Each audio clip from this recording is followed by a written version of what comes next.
अगर किसी के प्रति थोड़ा सा निष्काम भाव से आप सेवा कर दीजिए, बदले में कुछ चाह मत, और कभी अपनी प्रशंसा मत कीजिए कि वो अमुक परिस्थिति में था तो फिर अस्पताल ले गए और हमने कहा जितना पैसा लगेगा लगाएं, और लगाया हमने सेवा भी की। अब आप अपने हाथ से अपना पुण्य नष्ट कर रहे हैं।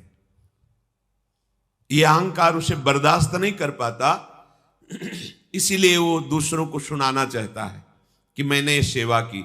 नहीं, थोड़ी सी निष्काम सेवा आपको भगवत प्राप्ति के मार्ग पर आरूढ़ कर देगी। और कहीं निष्कामता हृदय में आने लगी तो लाडली जो रीझ जाएंगी। इसलिए सबसो हित निष्काम मति। ये निष्काम मति तभी आती है जब हमारे हृदय में भावना आने लगे दूसरों को सुख पहुंचाना। तो आज से ही हम ये वर्ताव शुरू करें, दूसरों को सुख पहुंचाना। आपके सामने जो भी आए, हमें खोजना नहीं है, जो भी आए हमारे द्वारा उसको सुख पहुंचे, कष्ट ना पहुंचे, ये ध्यान रखने की बात है। क्योंकि हमें दिखाई नहीं दे रहा पर उसमें मेरा प्रभु विराजमान है। चाहे वो चींटी हो, हाथी हो, मनुष्य हो, बुरा स्वभाव वाला हो, अच्छा स्वभाव वाला हो, पर प्रभु सब में समान भाव से विराजमान है।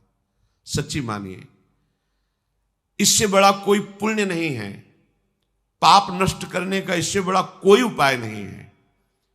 थोड़ा सा आप किसी का परोपकार कर दीजिए और कभी वर्णन मत कीजिए, फिर आप देख लीजिए वो आपको भारी विपत्ति से बचा लेगा। हम भागते घूम रहे, कोई हमें आशीर्वाद दे दे, कोई जादू टोना कर दे, कोई चमत्कार दिखा दे, हम सुखी हो जाए, कभी नहीं होगे। आपका कर्म ही आपको सुख और दुख प्रदान करता है। को न काहू के सुख दुख कर दाता, निजकृत कर्म भोग सुन भ्राता। जब आप किसी संत के पास जाते हैं दैन्य भाव होकर, मेरे भगवान के लाडले भक्त जन, इनके दर्शन से परम मंगल होता है, अहो भाग्य, ये आपका कर्म बन गया। संत दरस को चालिए तज माया अभिमान, ज्यो ज्यो पग आगे बढ़े कोटिन यज्ञ समान। वो आपका कर्म आपको सुख ही दी, किसी का आशीर्वाद नहीं कर रहा। आप दैन्य भाव से, भगवत भाव से गए, वो बोले ना बोले, आशीर्वाद दे ना दे, आपका एक कर्म आपको सुख प्रदान कर देगा। यदि हम सुख का रहस्य समझ जाएं तो कभी दुख भोगना ना पड़े। सुख प्राप्ति का एकमात्र रहस्य है, तुम किसी को दुख मत पहुंचाओ तो तुम्हें कभी दुख नहीं मिलेगा। पर हमारी कुबुद्धि दूसरों को दुखी करके सुखी होने वाली बात है हमारे अंदर।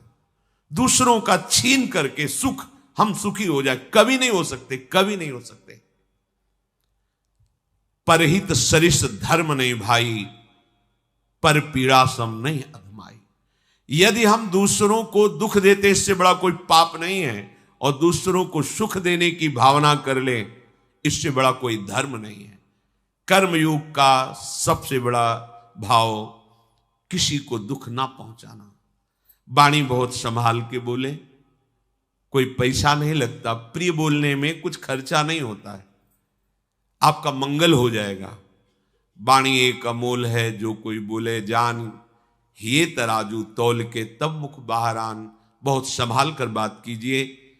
बात में इतनी दम है कि अगर आपने उसे कड़ुआ करके बोला तो उसका हृदय दुखी हो जाएगा। मृदु बोला, शांत भाव से बोला, तो अभी भले वो हमारे प्रति ईर्ष्या रखता है, द्वेष रखता है, लेकिन आगे चल करके उसका हृदय हमारे प्रति झुक जाएगा। क्योंकि हम कभी कठोर वार्ता, कठोर व्यवहार नहीं करते, क्योंकि हृदय में भगवान सबके बैठे हुए हैं।